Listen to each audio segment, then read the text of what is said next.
इंद्र का सिंहासन छीन लिया गया था। देवतागण भयभीत होकर आकाश में छिपते फिर रहे थे। पृथ्वी पर तो हालत और भी भयावह थी। गांव जलाए जा रहे थे, मंदिर तोड़े जा रहे थे, आर्षि मुनियों की तपस्या भंग की जा रही थी, ब्राह्मणों को जबरन मांसाहार कराया जा रहा था, स्त्रियों और बच्चों पर अत्याचार हो रहे थे। चारों ओर हाहाकार मचा हुआ था। धर्म कहां गया? अधर्म का राज कब तक चलेगा? यह चीत्कार हर ओर गूंज रहा था। देवतागण एकत्र हुए। इंद्र, वरुण, अग्नि, वायु, यम सभी ब्रह्मा जी के पास पहुंचे। ब्रह्मा जी ने गंभीर स्वर में कहा, इन असुरों की शक्ति केवल मेरे वरदान से बढ़ी है। अब इन्हें हराने का एक ही उपाय है। जगत के पालनहार श्री हरि नारायण विष्णु, वे ही त्रिलोक के रक्षक हैं।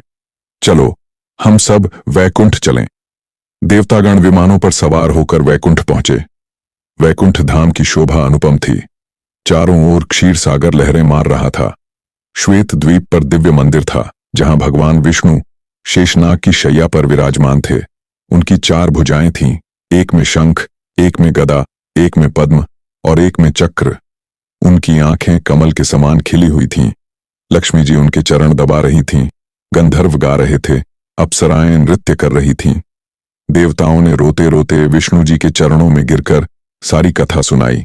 भगवान, असुरों ने हमारा सर्वस्व लूट लिया है, हमारी शक्ति क्षीण हो गई है। आप ही हमारे रक्षक हैं, कृपा करें, हमें बचाएं। भगवान विष्णु मुस्कुराए। उनकी वाणी अमृत से भरी थी।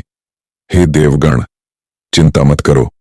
मैं जानता हूं कि असुरों की शक्ति अब इतनी बढ़ गई है कि सामान्य अस्त्र शस्त्र उन पर काम नहीं करेंगे। उन्हें हराने के लिए एक ऐसे अजेय अस्त्र की आवश्यकता है जिसका कोई तोड़ न हो, जो धर्म की रक्षा करे और अधर्म का संहार करे। मैं स्वयं देवाधिदेव भगवान शिव की तपस्या करूंगा। वे ही मुझे वह महाशक्तिशाली अस्त्र प्रदान करेंगे।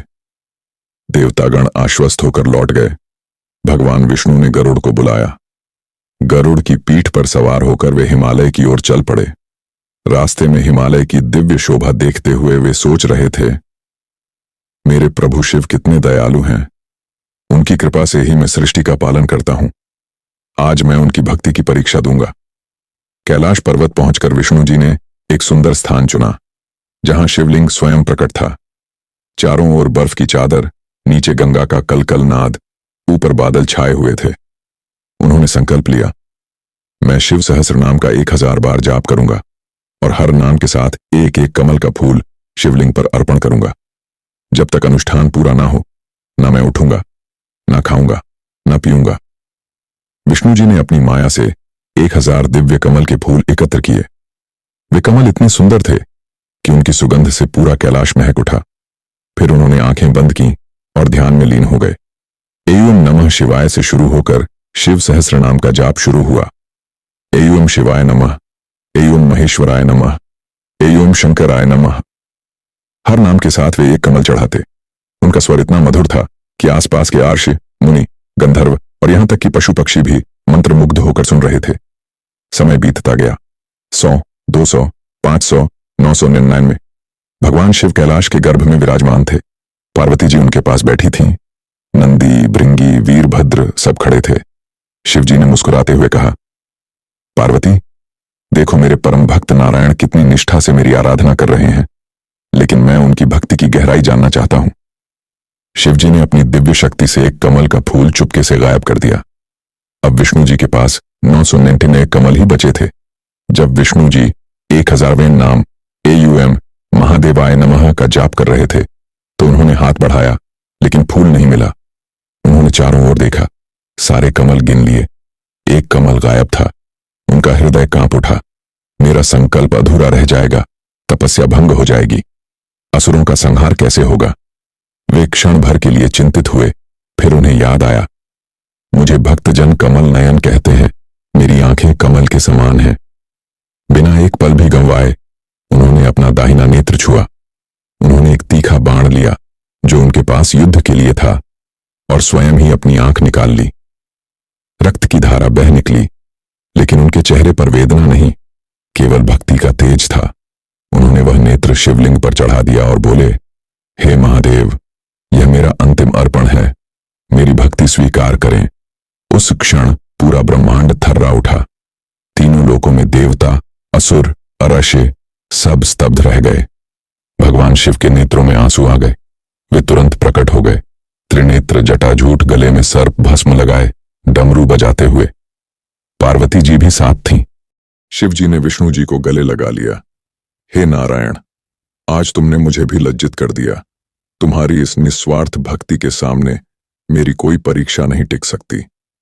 तुम मेरे सबसे प्रिय भक्त हो। ब्रह्मांड में तुम्हारे समान दूसरा कोई नहीं। शिव जी ने अपने त्रिनेत्र से दिव्य ज्योति निकाली और विष्णु जी की आंख को तुरंत ठीक कर दिया। आंख पहले से भी अधिक तेजस्वी हो गई। फिर शिव जी ने अपना हाथ उठाया। उनके तीसरे नेत्र से एक दिव्य ज्योति निकली, जिसने आकाश में घूमकर एक चक्र का रूप धारण किया। वह चक्र 1000 सूर्यों के समान तेजस्वी था। किनारे पर अग्नि की लपटें, बीच में विष्णु जी का स्वरूप अंकित, और उसमें इतनी शक्ति थी कि एक बार घूमते ही पाप, अधर्म और असुरों का नाश हो जाए। शिव जी बोले, हे विष्णु, यह मेरा सबसे प्रिय और अचूक अस्त्र है, सुदर्शन चक्र। यह सदा धर्म की रक्षा करेगा। यह तुम्हारी आज्ञा से ही घूमेगा, कभी थकेगा नहीं, कभी चूक नहीं करेगा। असुरों का संहार करो और सृष्टि को बचाओ। विष्णु जी ने चक्र को सिर झुकाकर स्वीकार किया। फिर उन्होंने गरुड़ पर सवार होकर असुरों के विरुद्ध युद्ध किया। सुदर्शन चक्र ने जैसे ही घूमना शुरू किया, असुरों की सेना धूल में मिल गई। जालंधर जैसे महान असुर भी इसके सामने टिक नहीं सके। एक एक असुर का वध हुआ। स्वर्ग फिर से देवताओं के अधिकार में आ गया। पृथ्वी पर शांति छा गई।